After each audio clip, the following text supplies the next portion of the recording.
총알보다 빠른 기술이 있다는 사실 알고 계셨습니까? 단 1초 피가 멈춥니다.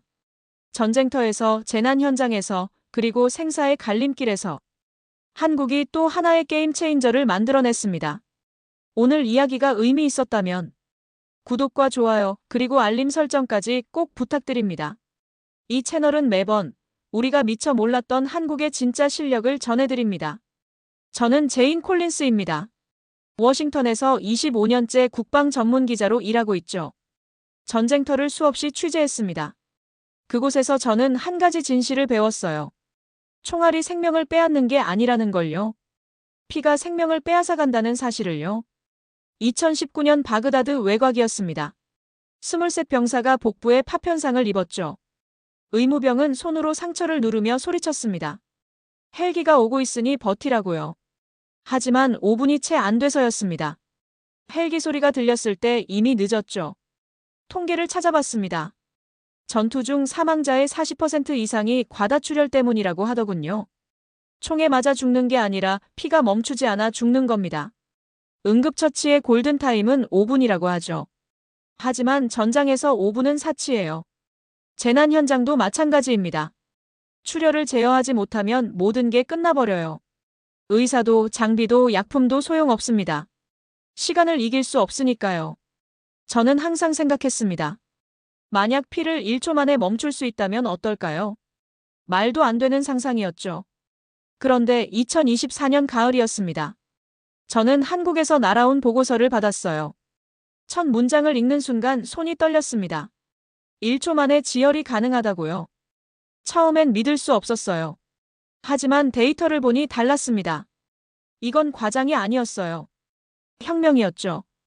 한국이 해냈습니다. 골든타임 5분을 1초로 줄여버린 거예요. 저는 그 순간 알았습니다. 이 기술이 얼마나 많은 생명을 구할지를요. 피를 멈추는 게 아닙니다. 시간을 멈추는 거예요. 그리고 한국이 그 시간을 1초로 압축했습니다. 한국 기술을 이해하려면 먼저 알아야 할 게 있습니다. 기존 지혈제가 왜 실패했는지를요. 저는 미군이 사용하는 모든 응급 지혈 키트를 직접 써봤어요. 이론상으로는 완벽했습니다. 하지만 전장은 실험실이 아닙니다. 패치형 지혈제의 문제는 구조에 있습니다. 평면이거든요. 얕은 상처에는 효과적이죠. 하지만 깊은 상처는요. 파편이나 총알이 뚫고 들어간 불규칙한 상처는요. 패치가 닿지 않습니다. 아프가니스탄에서 있었던 일입니다. 병사 한 명이 다리에 관통상을 입었어요. 의무병이 패치를 붙였죠. 하지만 피는 계속 흘렀습니다. 상처 깊숙한 곳에서요. 패치가 막을 수 있는 건 겉면뿐이었거든요. 거즈형도 마찬가지예요. 상처 안으로 밀어 넣어야 하죠. 전장에서요. 총알이 날아다니는 곳에서 상처 속에 거즈를 채워 넣는다고 생각해 보세요. 시간이 얼마나 걸릴까요? 더 큰 문제가 있습니다. 환경이에요. 전장은 습하거든요. 땀, 비, 피로 범벅이죠. 온도도 극단적입니다. 기존 지혈제는 이런 환경을 견디지 못합니다. 습도에 노출되면 성능이 떨어져요. 저는 퇴역 군의관을 인터뷰한 적이 있어요. 그는 이렇게 말했습니다. 의료실에서는 통하는데 전장에서는 안 통한다고요.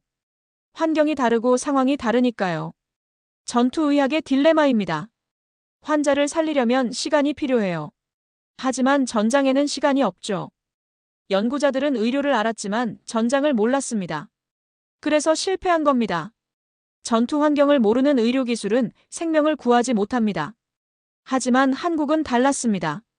그들은 처음부터 다른 방식으로 접근했죠. 의료실이 아니라 전장에서 시작했어요. 2023년 초였습니다. 저는 카이스트 연구팀 소식을 들었어요. 연구진 명단을 보는 순간 멈칫했어요. 현역 육군 소령이 공동 연구자로 참여하고 있었습니다. 처음 보는 구성이었죠. 답은 간단했습니다. 실전을 알아야 하니까요. 연구팀 책임자는 명확하게 말했어요. 우리는 논문을 쓰려는 게 아니라 생명을 구하려는 거라고요. 소령은 실제 전투 경험이 있었습니다. 그는 연구진에게 물었어요. 이 지혈제로 총상 환자를 5분 안에 처치할 수 있냐고요. 소령이 고개를 저었습니다. 전장에서 5분은 영원이라고요. 1분 안에 끝내야 한다고요. 이 대화가 연구의 방향을 완전히 바꿨습니다. 연구진은 깨달았어요. 자신들이 만들던 건 의료기기가 아니라 전투도구라는 걸요. 소령은 시나리오를 제시했습니다. 복부 관통상, 사지절단, 다발성 파편상요. 그리고 조건을 붙였어요. 한 손으로 처치 가능해야 한다고요. 다른 손으로는 총을 잡아야 하니까요. 저는 이 대목에서 소름이 돋았습니다. 한국이 왜 성공했는지 알 것 같았거든요. 그들은 연구실에 전장을 끌고 들어왔어요. 군인을 데려와서 현실을 직면한 겁니다. 미국은 어땠나요? 우리도 군 의료 연구가 많습니다. 하지만 대부분 의료진이 주도하죠. 한국은 달랐어요. 군인이 공동 연구자였습니다. 이론과 실전이 처음부터 융합된 겁니다. 소령은 연구진에게 계속 물었습니다. 이거 실전에서 통하냐고요? 죽어가는 동료를 살릴 수 있냐고요? 그 과정이 1년 넘게 이어졌습니다. 하지만 흔들리지 않았어요. 방향이 명확했으니까요. 저는 이 연구가 논문보다 먼저 전장을 떠올렸다는 사실이 중요하다고 봅니다. 한국의 목적은 분명했어요. 군인을 한 명이라도 더 살리는 것이었습니다. 2024년 10월이었습니다. 저는 카이스트 실험실을 방문했어요. 직접 보고 싶었거든요. 책임 연구원이 작은 병을 꺼냈어요. 흰색 가루가 담겨 있었습니다. 실험용 조직을 준비했습니다. 깊은 절개창을 냈죠. 피가 흘러나왔어요. 연구원이 그 위에 가루를 뿌렸습니다. 그냥 뿌렸어요. 1초요. 정확히 1초였어요. 피가 멈췄습니다. 가루가 순식간에 투명한 겔로 변했죠. 상처를 완전히 밀봉한 겁니다. 저는 눈을 의심했어요. 연구원이 설명했습니다. 이 가루는 혈액 속 이온과 반응한다고요. 그 순간 초고속으로 하이드로겔을 형성한다고 했어요. 화학 반응이 1초 만에 끝난다는 겁니다. 저는 물었습니다. 깊은 상처는요? 연구원이 다시 보여줬어요. 이번엔 불규칙한 구멍을 뚫었습니다. 가루를 뿌렸어요. 놀라웠습니다. 가루가 구멍 안으로 스며들어갔어요. 그리고 내부에서 결화됐습니다. 이 기술의 핵심은 세 가지라고 했습니다. 물리적 지열, 화학적 지열, 생물학적 지열의 결합이요. 물리적으로는 겔이 상처를 막아요. 화학적으로는 혈액 응고를 촉진하고요. 생물학적으로는 조직 재생을 돕는다고 했습니다. 저는 손으로 만져봤어요. 겔이 단단했습니다. 압력을 가해도 밀리지 않았죠. 접착력이 강했어요. 연구원이 말했습니다. 전장에서는 환자가 움직여요. 그 과정에서 지혈제가 떨어지면 끝이라고요. 더 놀라운 건 사용법이었어요. 누르지 않아도 됩니다. 붙이지 않아도 되고요. 그냥 뿌리면 끝이에요. 전투 중에 한 손으로 가능한 겁니다. 저는 생각했습니다. 바그다드에서 봤던 그 병사를요. 만약 그때 이게 있었다면요. 그 병사는 살았을 거예요. 연구원의 말이 맞았습니다. 이건 누르는 것도 붙이는 것도 아니라고요. 그냥 뿌리면 끝이라고요. 저는 그 실험실을 나오면서 확신했습니다. 이게 게임 체인저라는 걸요. 1초의 기적을 눈으로 본 겁니다. 실험실을 보고 나서 저는 데이터를 요청했습니다. 연구진이 보내준 자료를 받았어요. 숫자들을 보는 순간 입이 벌어졌습니다. 혈액 흡수량부터 압도적이었어요. 자체 무게의 725%요. 시중 지혈제는 보통 300에서 400%예요. 한국 기술은 2배 가까이 높았습니다. 대량 출혈 상황에서 흡수량이 생사를 가릅니다. 접착력 데이터도 충격적이었습니다. 40kPa 이상이요. 일반 밴드의 10배가 넘습니다. 전장에서 환자가 뛰거나 구르거나 이송될 때요. 지혈제가 떨어지면 모든 게 물거품이거든요. 안전성 데이터를 봤습니다. 용혈률이 3% 미만이에요. 세포 생존율은 99%였습니다. 독성이 거의 없다는 겁니다. 강력한 성능과 높은 안전성을 동시에 잡은 거죠. 저는 의아했어요. 보통 강력하면 독성이 있거든요. 연구진은 설명했습니다. 생체 친화적 소재만 사용했다고요. 키토산 기반이라고 했어요. 인체에 무해하죠. 항균 효과도 있었습니다. 99.9%요. 전장에서 감염은 치명적이에요. 이 지혈제는 세균까지 죽이는 겁니다. 저는 비교 데이터를 요청했어요. 기존 상용 지혈제와 비교한 자료요. 받아 보니 압도적이었습니다. 지열 시간은 10분의 1 수준이었습니다. 접착력은 2배 이상이고요. 흡수량은 거의 2배요. 미국 FDA 승인받은 최고급 군용 지열제와도 비교했어요. 그것조차 한국 기술을 못 따라왔습니다. 저는 놀랐어요. 언제 한국이 이렇게 앞서간 거죠? 숫자는 거짓말하지 않습니다. 한국이 새로운 기준을 만들었다는 걸요. 강력한데 안전하다는 상식을 깬 겁니다. 저는 깨달았습니다. 이 기술이 단순히 좋은 수준이 아니라는 걸요. 괴물 같은 성능이라는 걸요. 성능은 확인했습니다. 하지만 실제 생체에서는 어떨까요? 저는 동물 실험 결과를 요청했어요. 간 손상 실험이 담겨 있었습니다. 간은 혈관이 많은 장기예요. 손상되면 대량 출혈이 일어나죠. 실험에서 간에 깊은 절개상을 냈습니다. 한국 지열제를 사용한 그룹과 기존 지열제를 사용한 그룹으로 나눴습니다. 결과는 극명했어요. 한국 지열제 그룹은 출혈량이 60% 줄었습니다. 지열 시간은 70% 단축됐고요. 기존 지열제는 출혈을 완전히 막지 못했어요. 더 중요한 건 그 다음이었습니다. 2주 후 추적 관찰을 했어요. 한국 지열제를 사용한 그룹은 간 효소 수치가 정상으로 돌아왔습니다. 조직 검사를 했어요. 상처 부위에 새로운 혈관이 자라고 있었습니다. 콜라겐도 정상적으로 형성됐고요. 저는 연구원에게 물었습니다. 단순히 피를 멈추는 게 아니냐고요. 왜 회복까지 촉진하는 거냐고요. 연구원이 답했어요. 그게 설계 목표였다고요. 전장에서는 즉시 수술받을 수 없습니다. 헬기로 이송되고 야전 병원 가고 본국으로 후송되죠. 그래서 회복을 앞당기는 기능을 넣었다고 해요. 지혈하면서 동시에 조직 재생을 돕는 거죠. 이게 무슨 의미인지 아세요? 단순 지혈제가 아니라는 겁니다. 치료제예요. 응급처치를 넘어서 회복까지 관여하는 거죠. 다른 장기 실험도 있었어요. 심장, 폐, 신장까지요. 모든 경우에서 같은 결과가 나왔습니다. 출혈 감소, 지혈 시간 단축, 빠른 회복이요. 염증 반응도 적었어요. 저는 생각했습니다. 바그다드 병사 이야기를요. 만약 그가 살았다면요. 상처는 평생 남았을 겁니다. 한국 기술은 다릅니다. 살리는 데서 끝나지 않아요. 다시 정상으로 돌려놓습니다. 연구원의 말이 기억납니다. 우리는 생명을 구하는 걸 넘어서 삶을 되돌려주고 싶었다고요. 저는 고개를 끄덕였습니다. 이 기술이 왜 혁명적인지 알겠더군요. 완전하니까요. 성능과 효과는 확인했습니다. 하지만 한 가지 더 중요한 게 있어요. 보관성입니다.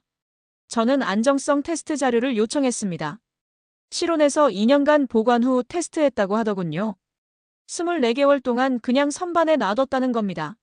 놀랍게도 성능 저하가 거의 없었습니다. 지열 시간, 접착력, 흡수량 모두 초기 수준 그대로였어요. 군 장비는 언제 쓸지 모릅니다. 전쟁은 예고 없이 터지거든요. 의료 키트가 부대 창고에 2년 있다가 갑자기 필요할 수 있어요. 그때 작동하지 않으면 끝입니다. 기존 지열제는 유통기한이 짧아요. 6개월에서 1년이죠. 한국 기술은 2년입니다. 교체 주기가 4배 길어진 거예요. 비용은 4분의 1로 줄고요. 관리 부담도 대폭 줄어듭니다. 고온 테스트도 했습니다. 섭씨 50도에서 6개월 보관이요. 결과는 동일했어요. 저온도 마찬가지였습니다. 영하 20도에서 6개월요. 고습 환경도 테스트했어요. 습도 90%에서 3개월이요. 역시 문제 없었어요. 전 세계 어디든 쓸 수 있다는 겁니다. 사막이든 정글이든 북극이든요. 환경에 구애받지 않아요. 진짜 전장형 기술인 거죠. 저는 퇴역 보급관과 이야기한 적 있어요. 그는 말했습니다. 군 장비에서 가장 중요한 건 신뢰성이라고요. 언제 어디서든 작동해야 한다고요. 한국 기술은 그 신뢰성을 갖췄습니다. 보급 측면에서도 혁명적입니다. 냉장 보관 필요 없어요. 특수 포장도 필요 없고요. 일반 방수 파우치면 충분합니다. 재난 구조대도 쓸 수 있습니다. 소방차에 실어놔도 되고요. 가정 구급함에도 가능해요. 의료 취약 지역은 어떨까요? 병원이 멀고 약품 공급이 어려운 곳이죠. 이런 곳에 한국 지열제를 보급하면 수많은 생명을 구할 수 있습니다. 저는 깨달았어요. 전쟁은 예고하지 않는다고요. 그래서 기술은 항상 준비돼 있어야 합니다. 한국은 그걸 해냈어요. 2024년 11월이었습니다. 저는 연구진과 마지막 인터뷰를 했어요. 책임 연구원에게 물었습니다. 왜 이 연구를 시작했냐고요? 그는 천천히 말했어요. 군인을 한 명이라도 더 살리기 위해서라고요. 자신의 형이 군인이었다고 했습니다. 훈련 중 사고가 있었대요. 출혈을 막지 못해 죽어가는 모습을 상상했다고 합니다. 그래서 연구를 시작했다고요. 저는 그 진심이 느껴졌어요. 이 기술은 논문을 위한 게 아니었습니다. 진짜 살리기 위한 거였어요. 그 간절함이 성공을 만든 겁니다. 이 기술이 의미하는 건 뭘까요? 현대전의 패러다임이 바뀝니다. 전투력은 화력만이 아니에요. 생존력도 전투력이거든요. 한국은 공격 무기를 만든 게 아니에요. 생명을 지키는 기술을 만들었죠. 군사 기술은 민간으로 확산됩니다. 한국 지혈제도 마찬가지예요. 전장에서 시작했지만 병원으로 갈 겁니다. 응급실로 가고요. 구급차로 가고요. 재난 현장에서 쓰일 거예요. 언제 어디서든 출혈이 있으면 쓸 수 있습니다. 개발도상국은 어떨까요? 의료 인프라가 부족한 곳이죠. 이런 곳에서 출혈로 죽는 사람이 얼마나 많은지 아세요? 한국 기술이 그들을 구할 겁니다. 이 연구는 국제학술지에 실렸습니다. 어드밴스드 펑셔널 머티리얼지요. 전 세계 과학자들이 주목하고 있습니다. 카이스트라는 이름도 각인됐죠. 한국의 연구 역량을 보여준 겁니다. 저는 25년간 국방기자로 일했습니다. 수많은 무기를 봤어요. 하지만 한국 기술은 달랐습니다. 이건 아군을 살리는 도구예요. 더 강력하고 더 중요합니다. 총은 적을 죽이지만 지혈제는 동료를 살리니까요. 바그다드에서 제가 봤던 그 병사를 떠올립니다. 만약 그때 한국 기술이 있었다면요. 그는 집으로 돌아갔을 거예요. 앞으로 그런 일이 없기를 바랍니다. 한국 기술이 전 세계로 퍼지길 바라요. 전장마다 병원마다 구급차마다 있기를요. 한국은 이제 적을 쓰러뜨리는 나라가 아닙니다. 아군을 살려내는 나라가 됐어요. 생명을 지키는 기술로 세계를 바꾸는 나라죠. 총보다 먼저 도착하는 기술을 만든 나라입니다. 저는 확신합니다. 이 기술이 수많은 생명을 구할 거라고요. 1초의 기적이 세상을 바꿀 겁니다. 한국이 그 시작을 만들었어요.